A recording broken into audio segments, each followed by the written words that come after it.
আপা কেমন আছেন? তুই কি ডাক? তো আমি চিনলাম না। আমরা তো ভুয়া টিভির পক্ষ থেকে আসলাম, কিছু তথ্য নিবে। আজান তুমি কি তথ্য নিয়ে বেড়াইছিলে আমার কাছে? তথ্য তো আছে, বৃষ্টি পড়তেছে, চলেন গাছে চলে যাই আমরা। হ্যাঁ বৃষ্টি তো পড়তেছেই। হ্যাঁ চলো বাজার।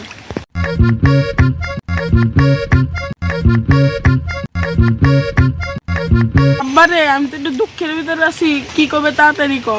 আপনাদের কার বলে বিয়ে হয়েছে? ও আমার বোনজির কথা শুনবেন? আপা ওই কথাই কব। কি করবে কও?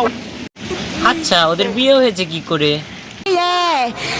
গ্রামে বিয়ে হয়েছে, প্রেম করিয়া ছেলেতে বিয়ে করিয়াছে। পুরা পলাই যায় বিয়ে করছে, আপনাকে কিছু বলে যায় নাই? কি ভুলে গেছে জানি না গো। সে কার সাথে পালাই গেছে? আমার ভাইয়ের বেটিকে মারে ফেলিয়াছে গো। আপনি কি কন? আমি কিছু বুঝি নাই আমার মা গো, কিছুই বুঝলাম নাই আমার মা গো। আপনি কিছু বুঝায় কইলে আমার ভালো হইতো। লাইক করেন, শেয়ার করেন আমার মা গো।